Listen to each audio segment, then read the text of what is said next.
बोलो जयकारा, बोल मेरे श्री गुरु महाराज की जय। सभी गुरुमुख प्रेमियों को इस दास की ओर से प्रेम भरी जय सच्चिदानंद जी। बोलो जयकारा, बोल मेरे श्री गुरु महाराज की जय। सत्य मार्ग जोरी के संग में इंसान को जैसे हीरे को परखने की सूझबूझ मिलती है, वैसे ही संत सतगुरु के संग में जीव की अंदर की आंख खुलती है और सच झूठ को परखने की विवेक शक्ति मिलती है। जिनकी आंख खुल जाती है वे स्वयं को सच पर कुर्बान कर देते हैं, लेकिन सच का त्याग नहीं करते। दुनिया उन्हें कितना भी गुमराह करे और अपने कथन अनुसार चलने को बाधित करे, फिर भी वे सत्य का मार्ग नहीं त्यागते। ये सब कठिनाइयों को सहन करके भी अपने मार्ग से विचलित नहीं होते। हर विषम परिस्थिति का सामना करके वे अंत में सच में ही समा जाते हैं। भक्तिमती मीराबाई जी का नाम आज भी बड़े आदर व सम्मान सहित लिया जाता है। उनकी भक्ति के फलस्वरूप न केवल मेवाड़ अथवा राजस्थान का ही सिर ऊंचा हुआ, अपितु पूरे हिंदुस्तान का सिर ऊंचा हुआ। अब सोचा जाए कि अगर मीराबाई जी भक्ति के सत्मार्ग को त्याग कर लोगों के कहने पर झूठ को अपना लेती, तो क्या वह इतनी उच्च अवस्था को प्राप्त कर सकती थी? विजय तो सच की ही होती है, फिर लोग चाहें लाख बुराइयां कर लें। श्री गुरु नानक देव जी को कुछ लोग कुराही कहकर बुलाने लगे, क्योंकि वे लोग स्वयं जिस गलत मार्ग पर चल रहे थे उसे ही ठीक जान उन्हें भी उसी रास्ते पर चलने को मजबूर करने लगे। एक तरफ लाखों लोग हों और दूसरी तरफ एक अकेला व्यक्ति हो, यह कोई मामूली मुकाबला तो नहीं होता। लेकिन सत्य पर भरोसा करने वाले कभी भी झूठ के आगे घुटने नहीं टेकते।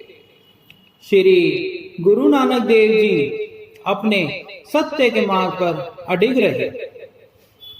ऐसे सच्चे सतगुरु के शिष्य भी सच को ग्रहण कर सच के लिए ही सब कुछ कुर्बान कर देते हैं। जो कमजोर ख्यालों के होते हैं वे लोग भक्ति मार्ग अपना तो लेते हैं, परंतु परीक्षा के समय डामाडोल हो जाते हैं। वे स्तुति व निंदा की लहरों का टकराव सहन नहीं कर पाते और भवसागर में गोते खाकर अपना सब कुछ गवा देते हैं। संत दूलनदास जी कथन करते हैं कि उनके तन मन जन्म व जीवन को धिक्कार है, जिन्होंने जग में आकर मालिक से प्रीत लगाकर तोड़ नहीं निभाई। सच्ची रूहानी विद्या को छोड़कर झूठी विद्या को ग्रहण करने के चक्कर में उम्र गवा दी। एक दृष्टांत है। एक सेठ ने पढ़ लिख कर अच्छी विद्या हासिल कर ली। एक दिन वह एक नाव पर नदी पार कर रहा था।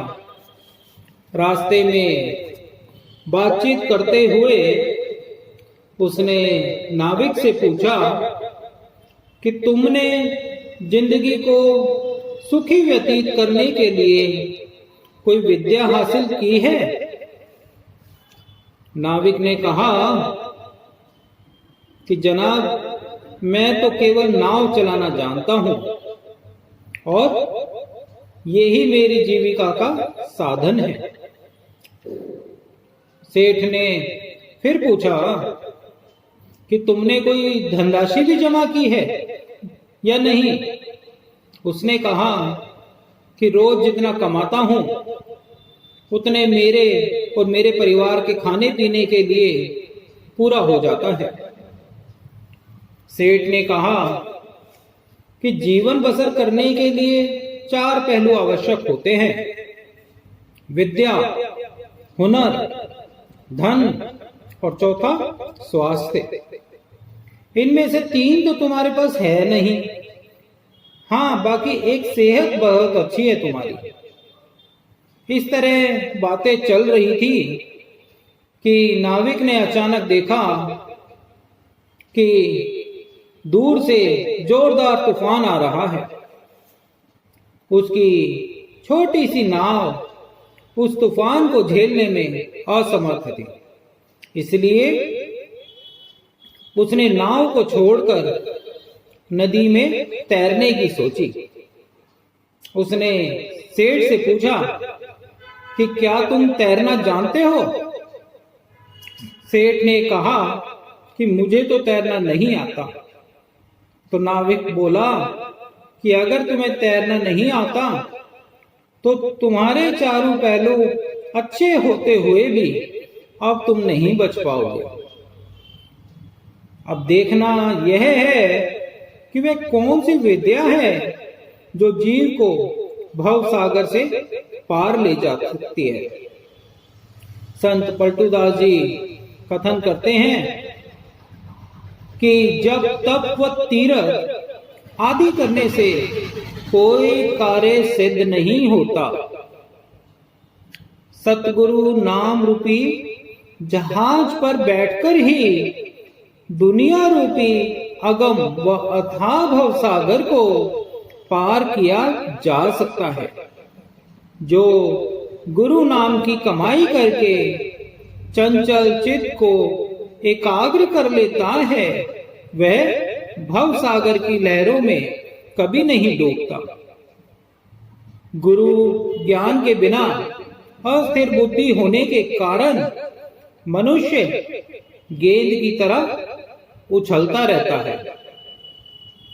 जिसकी विवेक की आंख नहीं खुली उसको शास्त्र कौन सा लाभ देंगे।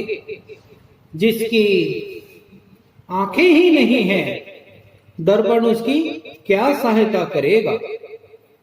जिसने मन की चंचलता पर नियंत्रण नहीं किया, उसे अंत में पश्चाताप ही करना पड़ेगा।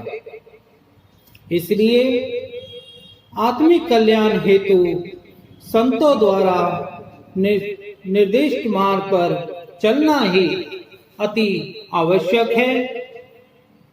कहने का भाव सिर्फ इतना है कि हमारे संत सतगुरु ही जीव को भव सागर से पार लगा सकते हैं। बोलो जयकारा, बोल मेरे